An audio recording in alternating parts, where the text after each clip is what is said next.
Good morning. As many Oregonians are aware, 4 couples have brought suit against the state asking a federal court to find that Oregon's ban on marriage by couples of the same sex violates the right of equality enshrined in the United States Constitution. I am named as a defendant in the lawsuits as the Oregon Attorney General, along with the governor, and it falls on my office to appear on behalf of the state before the court and answer the couple's claims. Usually, though not always, my office defends the state in litigation. As Attorney General, I have sworn an oath to uphold our state's constitution. The lawyers in my office have sworn the same oath. The oath we took also requires us to uphold the Constitution of the United States, which is the supreme law of our land. Of course, we all take these oaths very seriously. So it is after much careful study and consideration that I stand before you today to announce that the Oregon Department of Justice will not defend the prohibition in our state's constitution against marriages between people of the same sex. A document called an answer filed with the court earlier this morning informed Judge McShane of our decision, and copies are available for you. I will read to you from paragraph 28 of that answer. State defendants will not defend the Oregon ban on same-sex marriage in this litigation.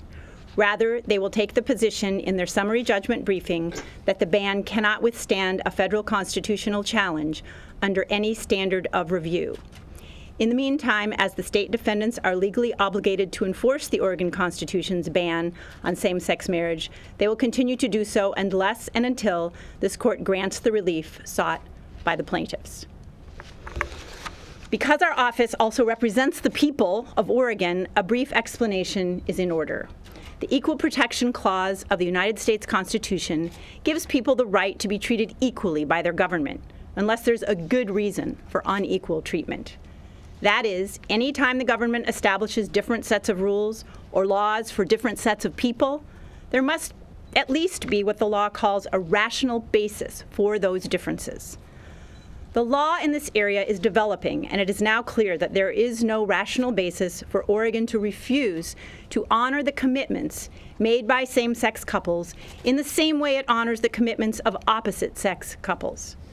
Marriage is the way that loving couples become family to each other and to their extended families, and there is no good reason to exclude same-sex couples from marriage in Oregon or from having their marriages recognized here.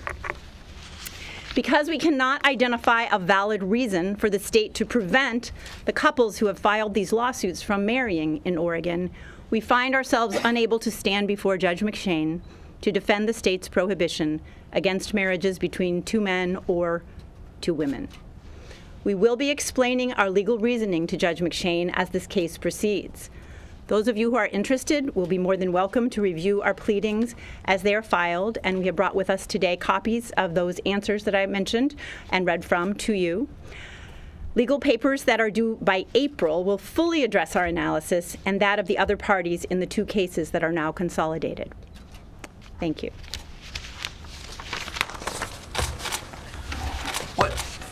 What does this mean in terms of, so you have both the defendants and the plaintiffs now making the same argument. Does that mean that the judge will necessarily follow the reasoning that both the parties in the case are making? Right. Well, I haven't actually said that we will be adopting the exact same reasoning. That's what remains to be briefed, and that's what we'll be happy to provide to you come April when we complete our analysis. At this point, giving you the heads up that we do not expect to be defending the constitutionality of the provision that is in the Oregon Constitution. Whether or not our arguments will mesh exactly will be determined at a later time. But I mean, in terms of the overall finding that the ban is unconstitutional, though, I mean, both parties are agreeing on sort of the bedrock issue in the case, right? That would appear to be the case. However, as I indicated, the filings have not actually been made. The legal analyses have not yet been filed. This is simply an answer. In an answer, you don't actually describe the legal, give the full legal analysis, but we're giving the heads up to the court and, of course, to the public that we do not intend to defend the constitutionality of the law. And as I believe you're referring to, the plaintiffs bringing the lawsuit I assume they will be taking that same position with respect to the summary judgment matter. But it's not yet been briefed. Is there some mechanism for some other party to come in and argue that that the ban is constitutional? There may be, and that would remain to be seen. There could be possibly interveners who would look into that, and I don't have any comment on whether or not that would be something that would be permitted by the court. I simply don't know. Was your reasoning at all as a result of some of these other federal rulings we've had in other states, such as Utah and Oklahoma, stemming from the U.S. Supreme Court decision? Well, as I indicated in my statement, the law has been developing in this area, and so certainly we have been following the law as it is developing. Excuse me, throughout the country. However, we, of course, are making our own independent judgment. We have studied the Equal Protection Clause of the United States Constitution, along with the cases that have been referencing that in connection with these issues. And so to the extent that there may be other states that are adopting a similar position, certainly we are following the law that is developing throughout the country, and particularly in the Ninth Circuit, where this court is. We're talking about the U.S. District Court here in Oregon, which is a part of the Ninth Circuit. Do you know of instances in the past when an Oregon Attorney General has decided not to, has determined, as you have, that the underlying, that you can't defend the state constitution? Right. I was asking about that, and I'm not aware that we have done that specifically in a similar context to this. Of course, we make decisions all the time about whether or not we're going to take cases and defend, but perhaps not in this exact type of context before. But I don't want to be held to that answer because I haven't really researched it. As you know, I'm a fairly new Attorney General. So what happens next? What is the next step? I mean, is there a I guess if you can't defend it, there's no trial, or how does that work? Okay, so as I indicated, there are some additional pleadings. This is ongoing litigation, so I need to be somewhat circumspect in that we are engaged in court proceedings, and of course, judges typically like our arguments to be made in court rather than to the news. We are not going to, not even in a position yet to give you all the details of our legal analysis, but there is a hearing scheduled for April, at which time arguments, assuming the court is prepared to hear the arguments at that time, are pleadings that will be filed with respect to motions for summary judgment. That's the legal description for the next phase of the proceeding. So that's what is to come, and that's what I meant when I said that we will be happy to share those with you. We're not in a position to do that today. This is simply the earlier phase of the litigation where we file the answer in response to complaints that have been made, that have been filed with the court. The complaint is the legal document that the plaintiffs filed in each of these cases. Those two cases have now been consolidated before Judge McShane for the ease and efficiency of the court, in part, to be able to handle the matter as one, essentially. So in the long term, is it his decision if this ban were to be overturned? Absolutely. It is completely up to the court. We are simply stating what the state's position will be in terms of whether we will be defending the state constitutional provision, and we have determined that we will not be defending that, but this is totally up to the court to decide whether or not the ban stands, and that is why I also referred you to paragraph 28 of the answer, where the last sentence of the answer is that in the meantime, as the state defendants, we are legally obligated to enforce the Oregon Constitution's ban. We will continue to do so unless and until the court grants the relief that has been sought by the plaintiffs. But at this point, hasn't both the state, the defendants, and the plaintiffs asked for the judge to rule, to issue a summary judgment, in other words, to not have a trial on this issue? I'm going to have to defer to the lawyers who are handling that matter to be specific as to exactly what we have requested the judge to do. But I understand that there's a good possibility that there would not necessarily be a factual hearing, but more of a legal hearing at the time of the summary judgment. However, that remains to be seen in terms of what the court wishes to have. If the court were to wish to have a factual hearing, then that certainly is something that is a possibility. So I'm simply not in a position yet to say there will or will not be anything other than a purely legal arguments made in April. Why do you need to develop additional arguments at this point? I mean, if you're not going to defend it, why not just not defend it? Right. Well, we do plan on we have already appeared in this case. And so there are, I think, some states where the Attorney General simply indicated that they would not be making an appearance, would not only not be defending, but would not be appearing.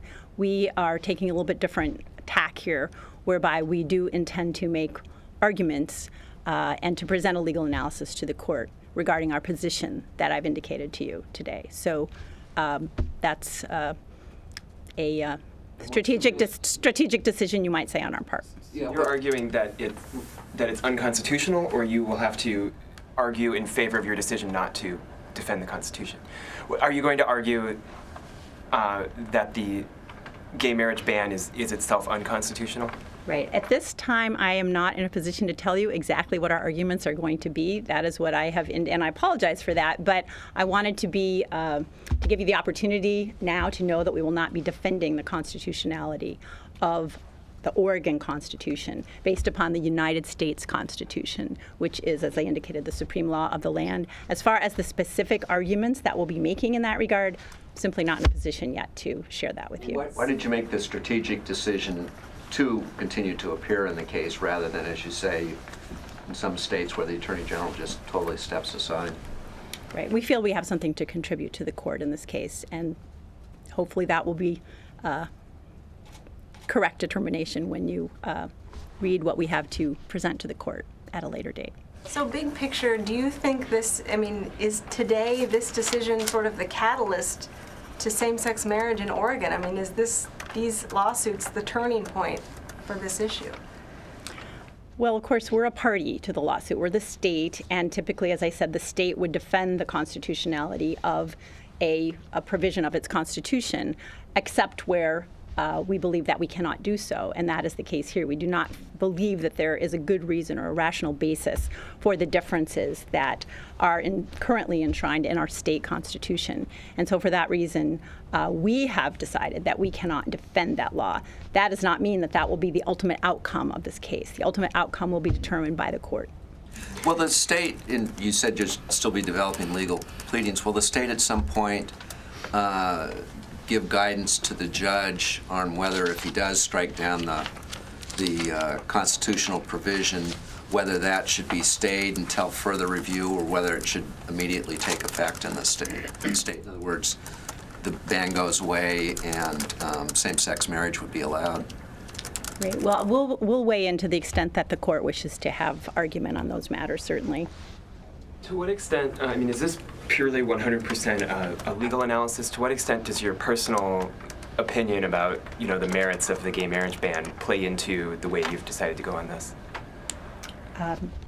My personal opinion has nothing to do with it. This has completely to do with the Constitution of the United States and our view of its interpretation. And as I said, the developing law along these lines leads us to this conclusion that we cannot defend the law. What do you say to Oregon voters who voted with a majority less than 10 years ago to put this section into the Constitution? Right. Well, we say that the United States Constitution has been violated, in our opinion, by this state constitutional provision, and we do have to, under our oath, consider both the Oregon and the United States Constitution. And as you, I believe, know, the Oregon constitutional aspect of this has already been considered and been upheld, but the United States constitutional provision has not yet been considered. And so I think the people will understand that that is our explanation for why we are taking the position that we are. How significant is the recent Supreme Court decision on DOMA in the determination that it's indefensible? Right. Well, the DOMA decision, of course, does play in, especially to the question of out-of-state same-sex marriages, and our office has already provided an opinion that, at least in part based on DOMA, that out-of-state same-sex marriages should be recognized in Oregon, and that is currently based upon an executive order, or excuse me, based on an order of the Department of Administrative Services, is the policy that is being followed in Oregon. So if you had done this same legal analysis 2 years ago before the Supreme Court weighed in on DOMA, would you have landed in the same place? I mean, did I know it's a hypothetical. I know it's a hard question, Right. but I'm trying to get at how significant, if that case is what allowed you That's to. a pretty different case. Actually, I would say that probably the Windsor case which is the DOMA case, is a less significant case than the Hollingsworth case, or some of the other cases that are currently in the Ninth Circuit that are more directly or closer to being on point, actually, to this issue under the Equal Protection Clause.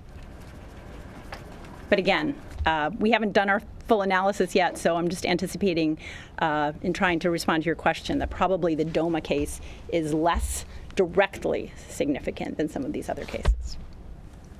They're all very important cases, obviously, for us to read and study, and we are doing that. And we have done that, but we continue to do that in the course of developing our analysis. Thank you very much.